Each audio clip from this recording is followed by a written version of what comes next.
So we have this problem here, right? We have the 4.41 millivolt. That's the atomic emission analysis. Honestly speaking, the exact technique doesn't really matter here. Then we have 5 milliliters of 2.08 molar NaCl were added to a 95 milliliter serum. This spiked serum gave a signal of 7.82 millivolt. And so that's the spike's response, right? And then we find the original concentration of the sodium in that serum. All right. So what we have here is, again, we have a standard addition dose. Okay. So we got a response, we added an addition, and then we got our new response. Okay. Now, we can use equation 5.9 to figure this out pretty quickly. So the final concentration of the sodium after that slight dilution by the spike standard, we need to figure that out. That's going to be X final, the concentration final. That equals concentration initial. And how we can figure this out is we take the volume initial, divide by the volume initial plus volume of the addition. Okay. Notice that these together are going to end up being 100. So 95 divided by 100. All right, so the next thing we need to do is the final concentration, the added standard, is going to be this right here. So this is concentration of the standard final. This is going to be the initial concentration of it. That's the 2.08. This is going to be the volume of the standard, which is 5. And then the final volume, which is 100, same as the other one. Okay. And so together we get 0.108 molarity. That's the amount of concentration we've spiked. Okay? All right, so the next thing we do is we take that concentration of the sodium that was initial. This right here is the total concentration we should get out of this. Okay? So notice it's the 0.95 from this right here times the initial concentration of the sodium. Okay? Everybody good with that so far? So that's that dilution factor, concentration. It's plus then the concentration from our spike that we added. So that's the concentration of our spike that we added. They're all corrected for that same final solution. That's a very important part. Okay? So see how we corrected all those for that dilution we did to 100 milliliters? Okay. Okay. So keep in mind that that difference, that same difference in concentration, if you take two equations, right, and we did A1 equals, and then concentration 1, A2 equals, you guys even read that?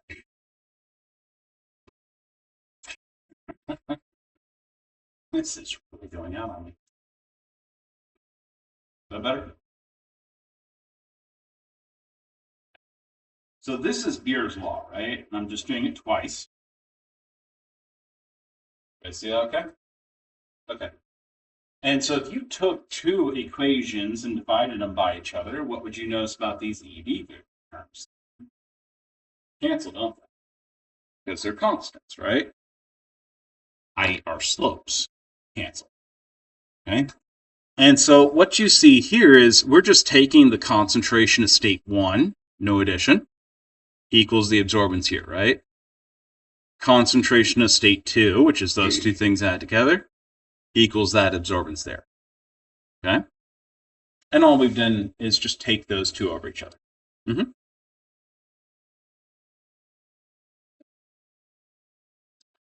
That's this. So 95 divided by 100.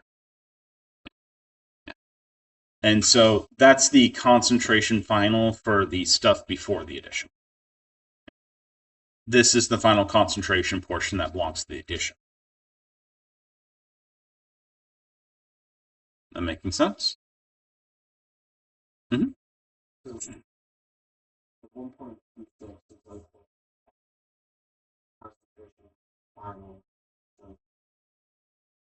1.26. This right here. Yes, this will be the concentration of the initial sample we took that has this abundance right here.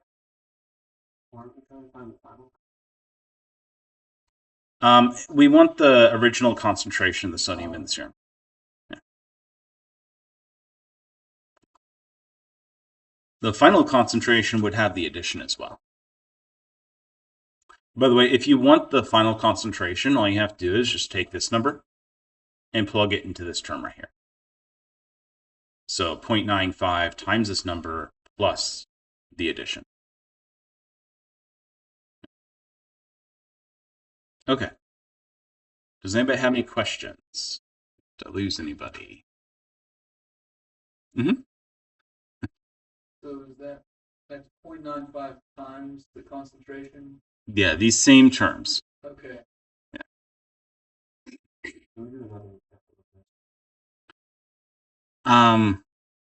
I guess. Yeah. Try it. You'll end up doing another example in the homeworks too. But yeah, we can try to do something.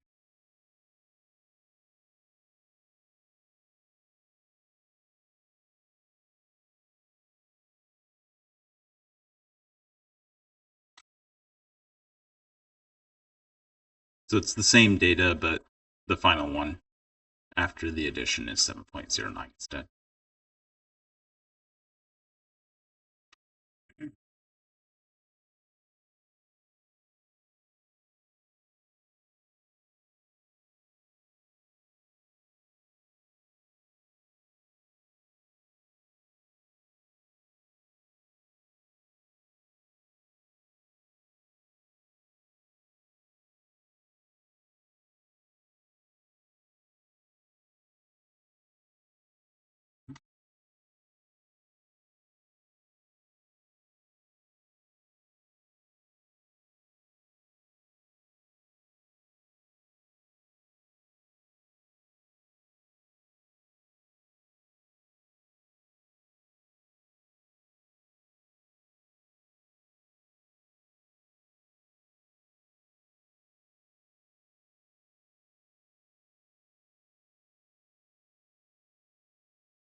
Okay, everybody have that okay? You have that piece of data, right?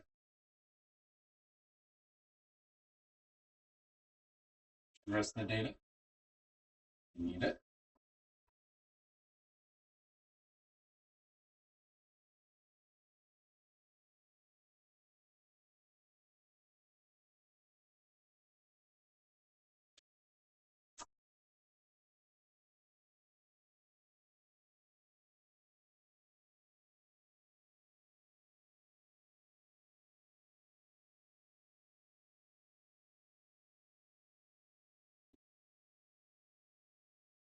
Everybody's okay. I'll leave you at this point to solve it out. So just solve it out further. You have to take those two terms, take this one divided by the new term. We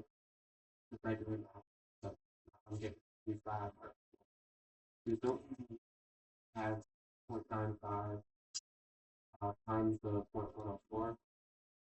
0.95 times, we don't know this term. So what you need to do here is you'd set this equation up like this. So this is actually the equation you need for the new answer. Okay? And then what you need to do is you need to simplify that. Could somebody simplify that one for me? Yeah. So 4.41 divided by 7.09. That's going to be the new number. 0.622. At this point, we've actually have a unitless number. Those are V's, by the way. My V's look like L's, apparently. All right. And so what we need to do then over here is we need to simplify.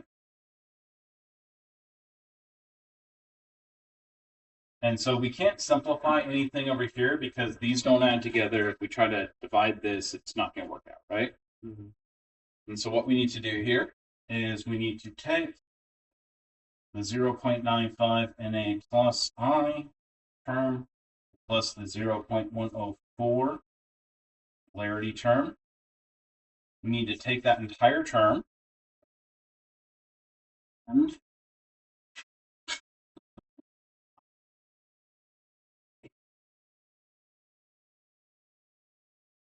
0.622. And we multiply that over.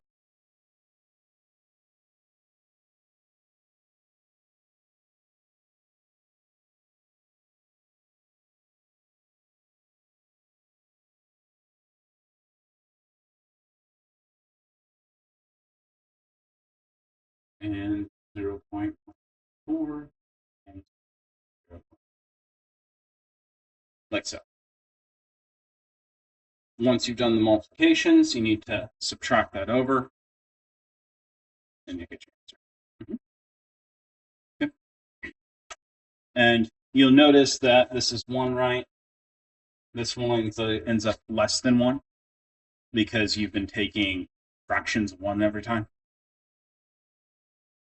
And so you always end up with a positive number.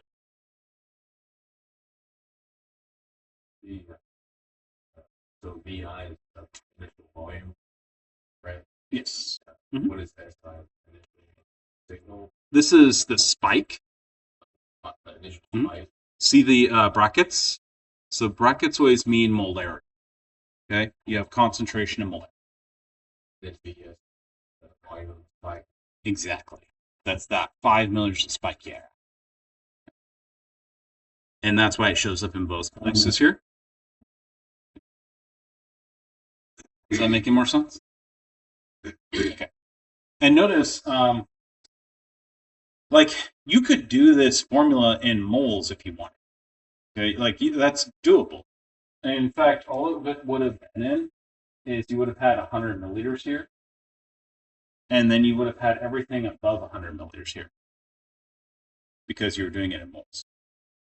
Okay, but it's just easier to work, get everything into a standard volume, and then use molarities. Okay, so all this ever was this formula right here. And in this case, the concentration right here was the sodium initial, right? This one had to be the concentration of the sodium that was initially there, plus the spike.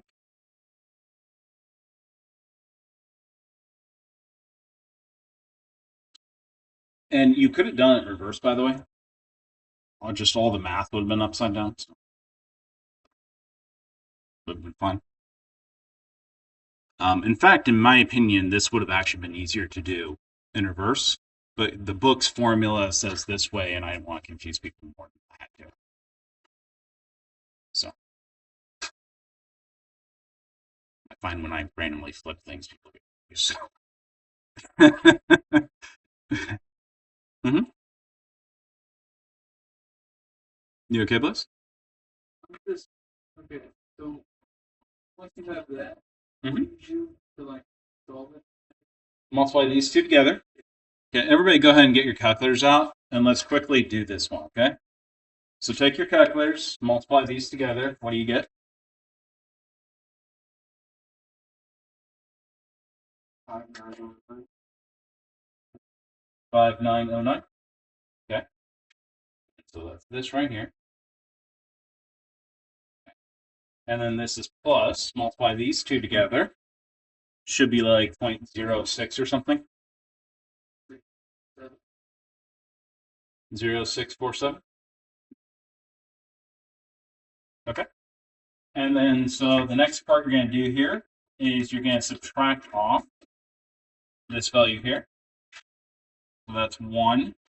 Remember, these are just realistically just variables, right? Like an x. Okay. And so 0.595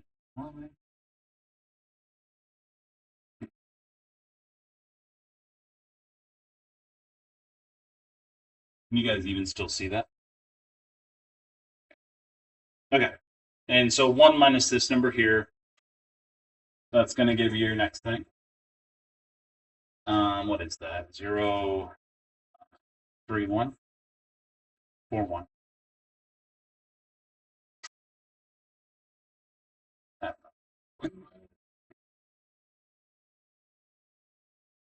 Point five nine, Yeah, 5909. 409. 91. Okay.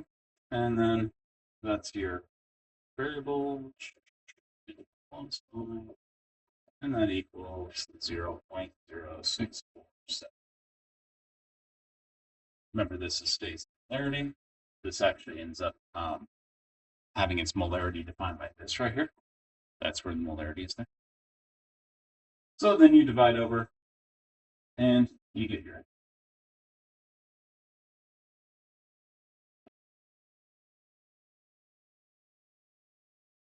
Okay. And you should get 0.159 when you do it.